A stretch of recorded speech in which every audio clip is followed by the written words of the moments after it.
Next amplifier circuit is inverting amplifier. In case non-inverting, sorry.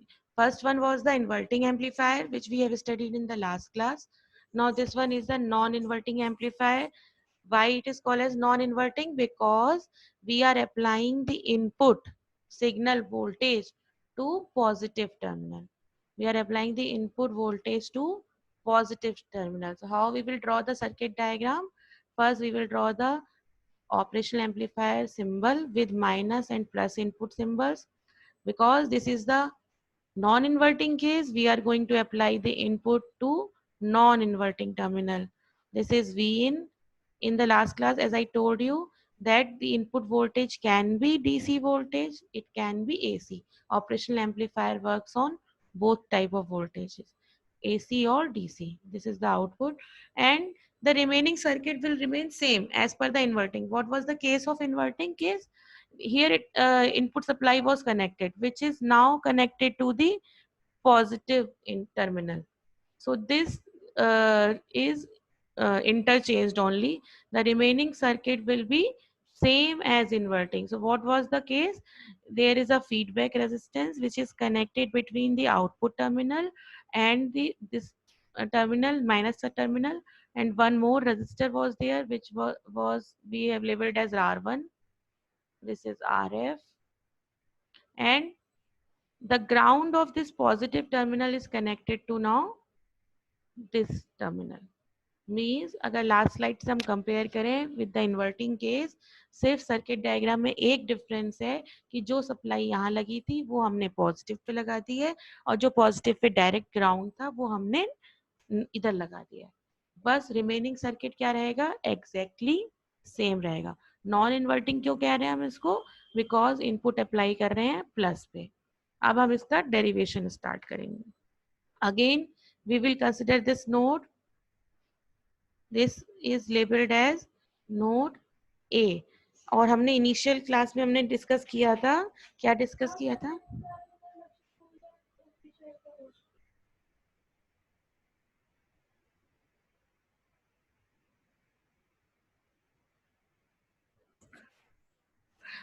In the last classes we have discussed that V1 is equals to V2. क्यों होता था? Because वो था हमारा condition की gain is equals to होता है V not upon we इन, और वहां पे हमने V इन को वो ले लिया था difference of the two voltage, और A होता है हमारा इन्फिनिटी. ये सारा मैं बता चुकी हूँ लास्ट 2 क्लासेस में डिटेल में. ये कंडीशन हमको ध्यान में रखनी है while doing the derivation. We should remember this condition that this voltage, अगर मैं इसको V1 बोल रही हूँ इस टर्मिनल के वोल्टेज को, एंड दिस इज V2, तो ये दोनों टर्मिनल वोल्टेजेस क्या होंगे? इक्वल होंगे. क्यों होंगे? वो लास्ट क्लास में हमने डिटेल में डिस्कस किया था. तो अभी क्या होगा? अगर मैं इसको V1 बोल रही हूँ, इसको V2 बोल रही हूँ, तो V1 equals to V2 equals to क्या हो जाएगा?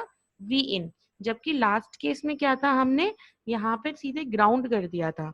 सीधे ग्राउंड करने के कारण इन्वर्टिंग केस में क्या था कि V1 is equals to V2 is equals to 0 हो रहा था. क्यों? क्योंकि V1 0 था. यहाँ V1 क्या है? V in के बराबर है. तो यहाँ V2 भी क्या हो जाएगा? V in के बराबर हो जाएगा. Now next we will mark the direction of current also. Current की डायरेक्शन कैसे लगाएंगे हम? क्योंकि this is a ground terminal, तो यहाँ पे अगर मुझे KCL लगाना है, मैंने इसको A नोड कंसिडर किया है, तो दिस इज द करंट. यहाँ पे लेबलिंग में आप I1 I2 I3 कोई भी लेबल कर सकते हो. तो ये हमारा इस डायरेक्शन में ऐसे करंट हो जाएगा. तो यहाँ पे जो डायग्राम में लिया हम लोग वही लेबल ले लेते हैं. तो यहाँ पे डायग्राम में ये बोल दिया है कि दिस इज I3. ये I3 I2 I1 हमने जो लास्ट स्लाइड में लिए थे इन्वर्टिंग के केस में वही लेबल्स ले लिए हैं, इसलिए ये I1 और ये I2 से डिनोट हो रहा है. तो जब मैं A नोड पे KCL लगाऊंगी तो मुझे पता है क्या आएगा इक्वेशन KCL. हाँ, I1 plus I2 is equals to क्या हो जाएगा? I1 plus I2 is equals to हो जाएगा हमारा I3 एज पर द हाँ KCL के हिसाब से. KCL हम लोग ऑलरेडी पढ़े हुए हैं वहां से. यहाँ तक क्लियर है हमको? मैम ये I5 किस लिए है? कहते कि ये V1 इक्वल्स टू V2 क्यों हुआ, बिकॉज यहाँ पे वर्चुअल शॉर्ट की कंडीशन होती है, because A is equals to infinity होता है, वो हम लास्ट क्लास में डेरिवेशन कर चुके हैं। वहां से हमारा V1 इक्वल्स टू V2 आया था, वर्चुअल शॉर्ट कंडीशन है, इसलिए ये टर्मिनल पे जो V1 वोल्टेज है जो इस टाइम किसके बराबर है, Vin के बराबर है, वो इक्वल्स टू V2 हो जाएगा। ठीक, तो यहाँ तक हमारी कंडीशन क्लियर हो गई हम सबको मोस्टली। Next is